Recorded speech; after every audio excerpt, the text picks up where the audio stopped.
Hello, my dear friends. How are you doing? Hope you are having an amazing day and not having to deal with drama. Ready for new stories I have for you today? Let's go to the first one. And don't forget to listen to the end of the story, guys, to hear my insights.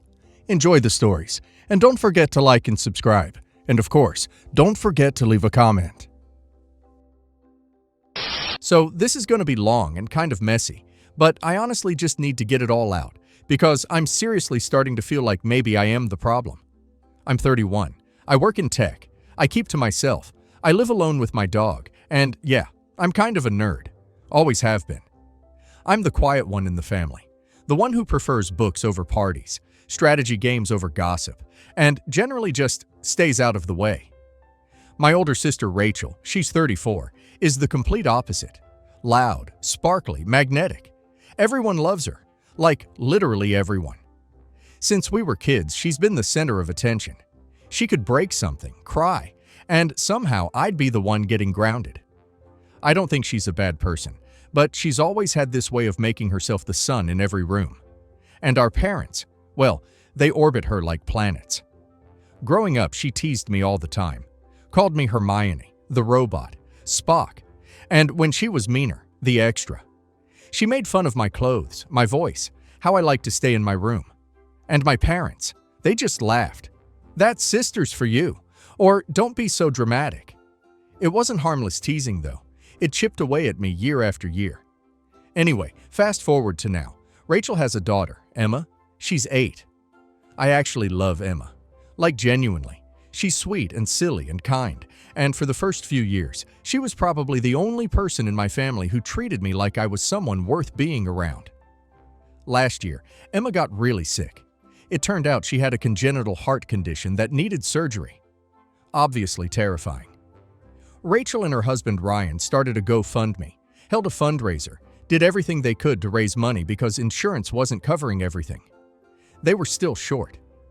Rachel called me crying, said they were desperate. They didn't know what else to do. That Emma's surgery was coming up in 2 weeks, and they were still $15,000 short. And I panicked because I had that money. I'd been saving it for years for a house deposit. Nothing fancy, just a little condo. But I had it. And when I thought about Emma, sweet little Emma who calls me Auntie Bookworm, and once told me she wanted to grow up to be a science lady like me, I couldn't not help. So I gave them the $15,000. All of it. Wiped out my entire savings. And for a little while, it felt good. Rachel cried and said I was an angel. Ryan hugged me. My parents looked at me with pride for maybe the first time in my life. Emma had the surgery, and it went well. I visited her in the hospital. I brought puzzles and books. We built a Lego castle together. For a moment, I actually thought, maybe this is it. Maybe this is when they finally see me. I should have known better. Emma's birthday was coming up a few months after her surgery. I didn't hear anything from Rachel about a party, but I figured maybe they weren't planning one this year. She'd just been through a major surgery. Maybe they wanted to keep things low-key, or maybe they were still recovering financially. I didn't want to pry. Still, I bought Emma a gift, a beautiful hardcover astronomy book, and a little build-it-yourself telescope. She'd been really into stars lately, and I figured even if there wasn't a party, I could drop it off or mail it over. I wrapped it, wrote a card, and waited. Then 2 days later, I was scrolling Instagram and nearly dropped my phone. There they were, photos from the birthday party, huge backyard setup, fairy wings, face painting, a massive tiered cake, dozens of guests, Emma beaming in a sparkly dress, Rachel surrounded by friends and family, some of whom had flown in from other states. Everyone was there, everyone except me. I stared at the screen, just frozen. At first I thought, maybe there had been a mix-up. So I texted Rachel and asked as gently as I could, "Hey, I saw the photos from Emma's party. It looked amazing. I was just wondering, did I miss an invite?" It took her a few hours to respond. And when she finally did, all she said was, "Hey, we just wanted to keep it positive this year. Emma needed good energy only. Hope you understand." That was it. No apology, no explanation, just a polite little gut punch. I sat there for a long time, staring at the unopened gift on my kitchen counter, wondering how I went from guardian angel to bad energy in 3 months. Then, 2 months later, I get another call from Rachel, crying again. Emma needed more procedures. There were complications. Insurance was still denying some of the post-op care, and they were back in the hole financially. She asked if I could help again. Even just $5,000, she said, just to hold us over. And I swear to God, I thought I misheard her. I reminded her I had already given $15,000, that I was still paying off credit card bills from that I hadn't even been invited to the birthday party. She went quiet for a moment and then said, "So that's a no then?" I said, "Yeah, it's a no." She hung up. No goodbye. Later that day, my mom called me, upset, said she heard what happened and that I needed to let go of whatever grudge I was holding. That Emma is a child, and this isn't about me. That money comes and goes, but family is forever. Except that's not how they've treated me.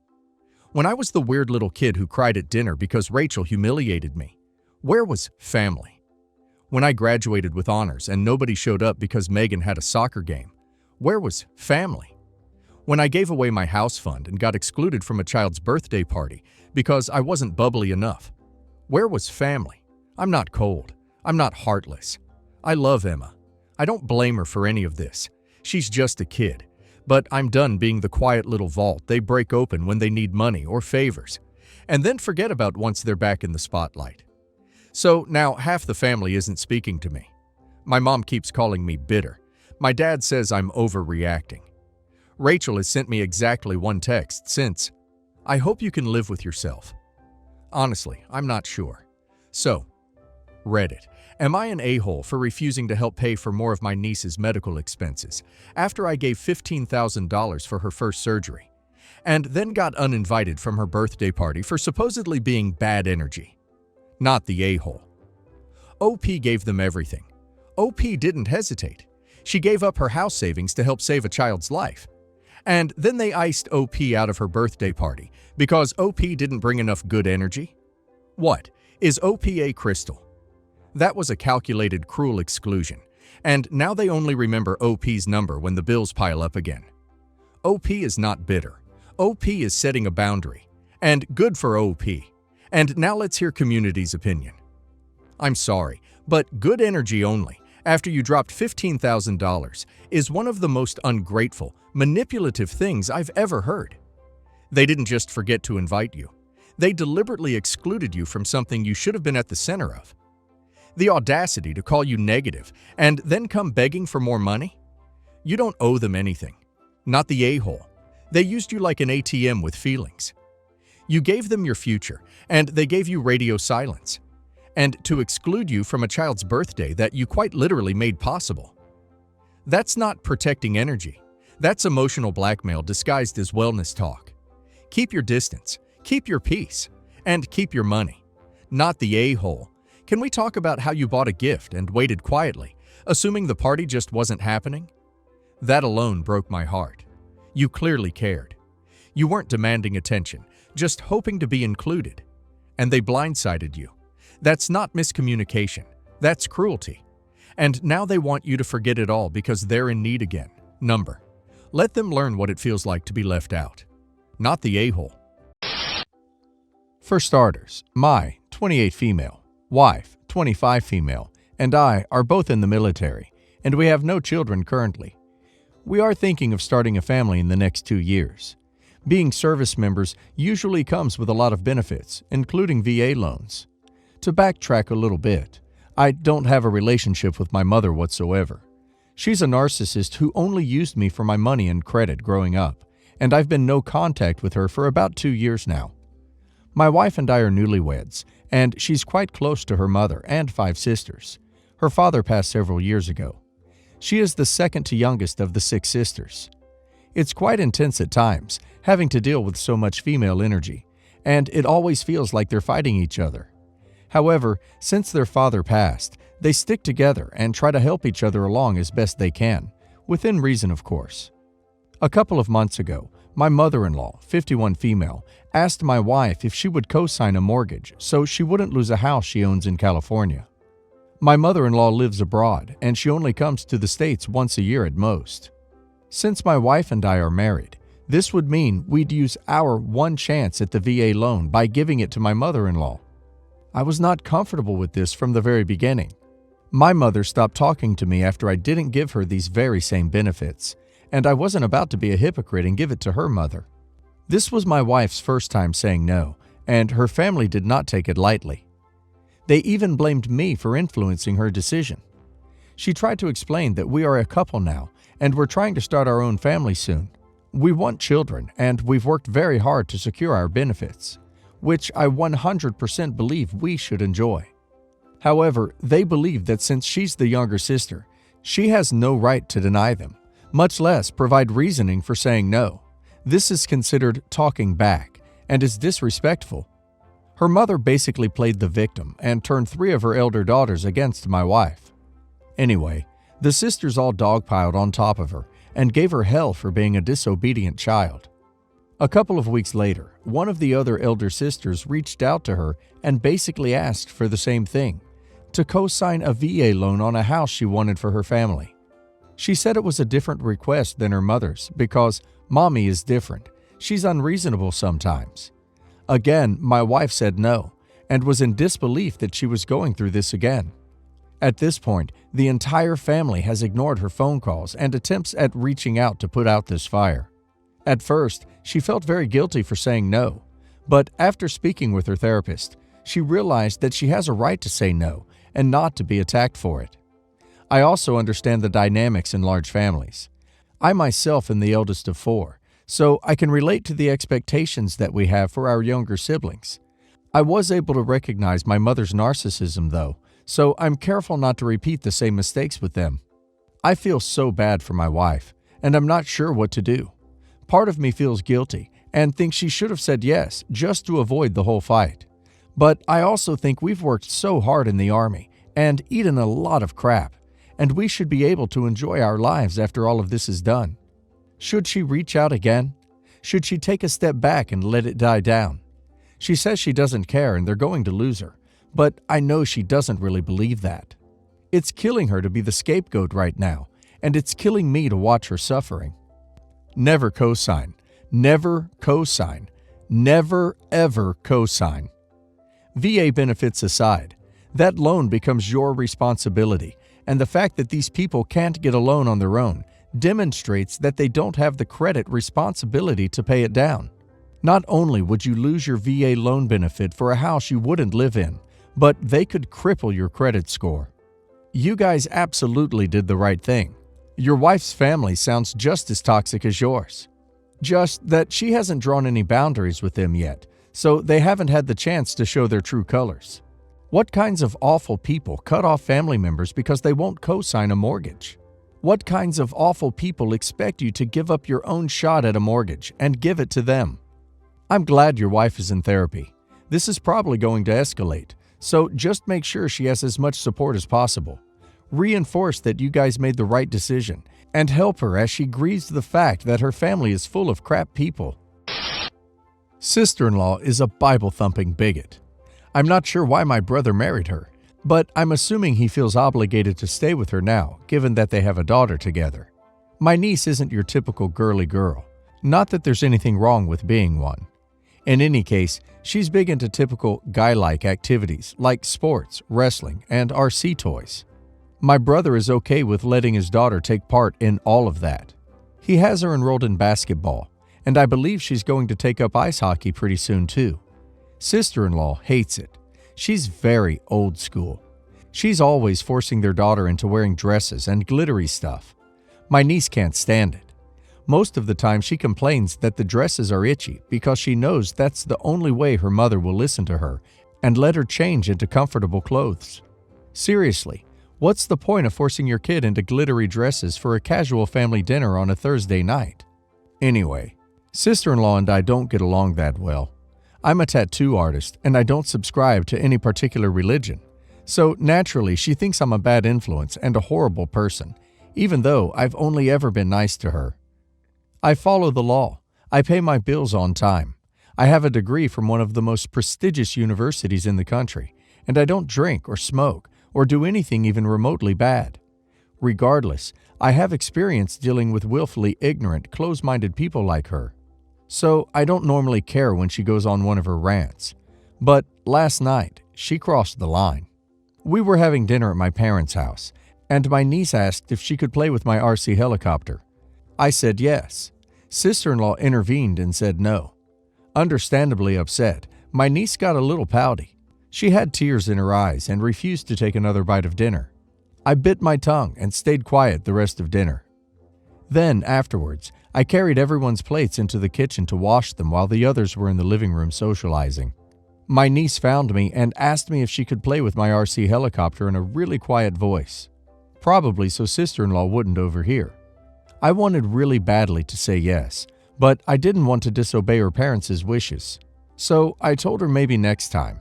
She got a little upset again, but she didn't cry. Her face fell with genuine disappointment. I felt really bad, so I knelt down with her at eye level, and I promised I would let her test out my RC helicopter on Christmas. For a second, she seemed happy again, but then she told me her mother said toy helicopters and cars are for boys only, to which I replied, "That's not true." Sister-in-law walked in right then, yanked her daughter away, and promptly slapped me across the face. Everyone else was in the living room. The only one who saw it was my niece. Frightened and confused, she immediately started to cry. My brother and parents rushed into the kitchen after and asked what happened. Sister-in-law demanded they leave. My brother stared at me as if asking, "What did she do this time?" But I didn't say anything. A few minutes later, sister-in-law was gone, waiting in the car while my mother took my niece into a different room to console her. I didn't want to freak my niece out even more, so I waited until she was out of the kitchen before explaining what happened to my brother and our dad. My dad believed me, but my brother didn't say a word. He listened to what I had to say, and then he just took my niece and left. Our parents think he's in shock and needs some time to process what his wife did. It's not so much the fact that she hit me over something so minuscule. It's more that she hit me in front of their 5-year-old daughter. I'm not going to sue her for assault. 1, because there's no proof apart from mine and my niece's word. And 2, because that just sounds like a lot of unnecessary drama. That said, I'm worried for my niece. If her mother can hit me over some dumb crap like that, I'm worried she may be doing the same thing to my niece. It's a stretch, but a valid one in my opinion, especially considering the fact that they don't really get along. What should I do? I could take this to court, but I doubt anything good will come from that. I figure I should start by having a serious talk with my brother. What should I say? It would be wise to move to get this taken into account with the police. If your brother decides to go for full custody, having this on record would be really helpful in helping him obtain that. I would definitely talk to your brother about the concerns. You in no way did anything wrong and even respected her wishes. She sounds like she has issues. Maybe hold off any legal type stuff until you've had a talk with your brother and see how he thinks it's best to handle the situation. Granted, if he's willing to let it go, then I'd definitely say step up and make everyone more aware of how awful that woman is. I've never been the biggest fan of my brother's wife because no matter how hard I tried, she did everything in her power to make me feel about 3 inches tall. Basically, she expects me to treat her far better than she is willing to treat me, and she is often flat out unkind to me. She is one of those people who will serve you a bowl of kale and demand you eat it, but refuse to sit down and eat even one bite. For example, she thinks it is a joke to make fun of a physical characteristic I don't like, my tummy pooch. I'm otherwise quite skinny, but have this one problem area, and she expects me to laugh it off. It is hypocritical, since she is overweight, and one day I said, "How would you feel if I gave you a nickname about you being very overweight and used it all the time?" She absolutely lost it and said I was picking on her and started a big argument when all I did was try to explain why I hate it and why she wouldn't like it. She always makes fun of me for being a nerd. I'm nearly done with my PhD. And when one day I said, "You don't see me calling you the dropout, do you?" she once again lost it. Some of it is for the tiniest ducking crap. Like, she expects me to like every single picture she posts on Instagram, but she doesn't ever like mine. To be clear, I don't give a ducking crap if she likes my pictures or not.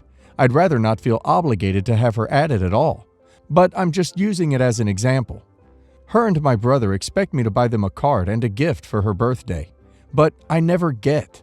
Again, I don't care about getting gifts, just examples of their double standards. She'll post an unflattering picture of me on Facebook, like when my parents insist on taking a pic of me and my brother and her, where I've blinked or something.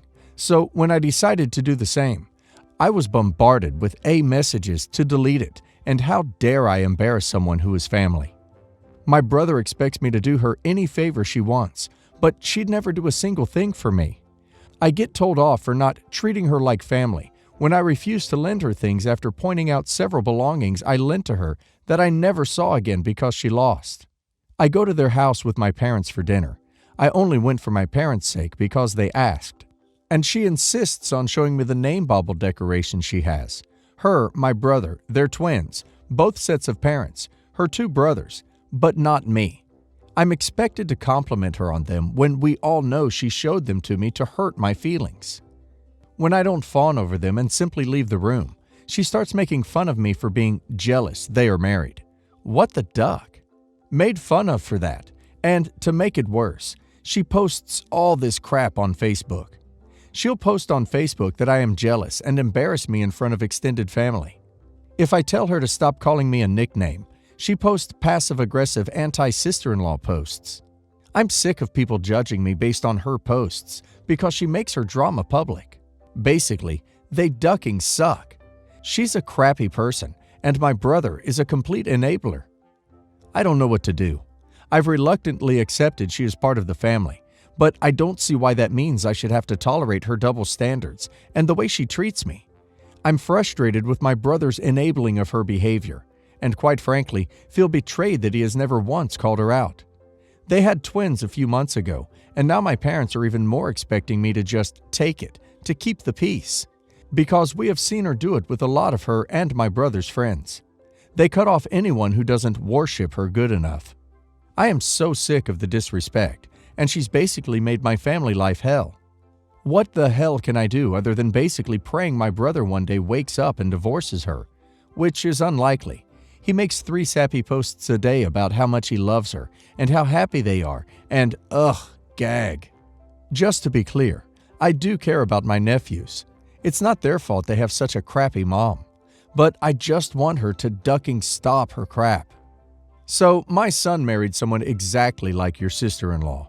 My daughter once said she expects me to treat her like she's Beyoncé, while she treats me like I'm not good enough to clean her toilet. And it was pretty spot on for how my daughter-in-law treats her, and how she expects my daughter-in-law to treat her.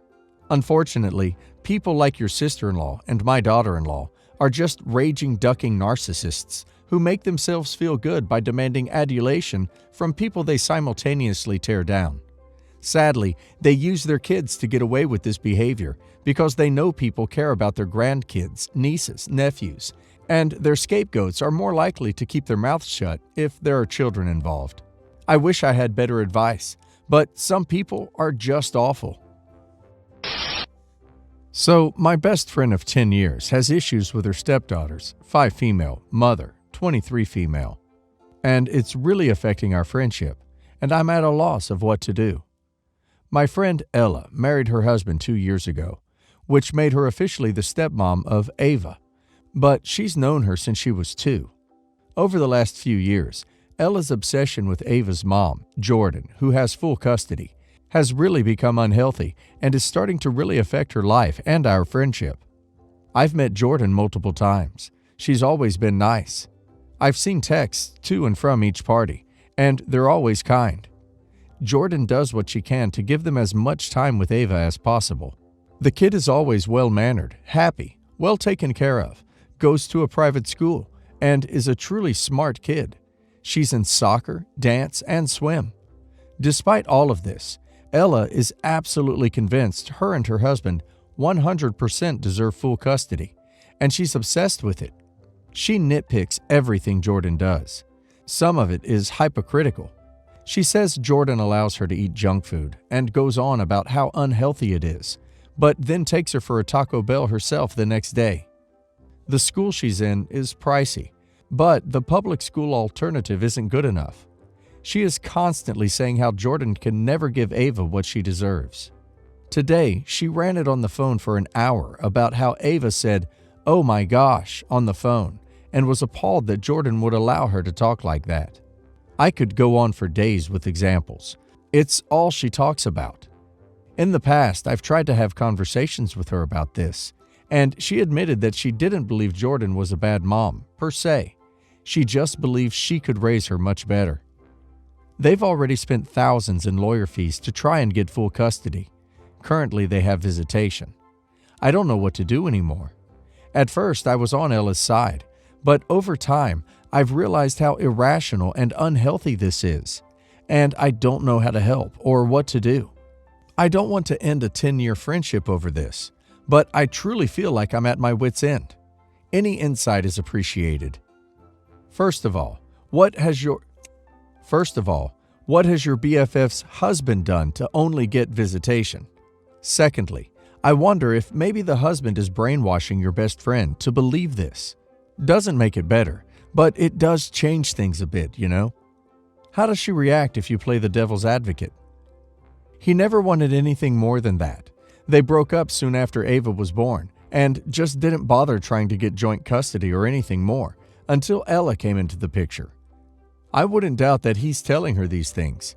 He's told her before that he never did anything wrong to Jordan and that she's just a bad person, but doesn't back it up with much other than typical issues new parents have. She doesn't seem to care if I play devil's advocate. She just keeps complaining. Your friend is trying to steal a child from her mother. That is straight up evil. I don't think I could maintain this friendship.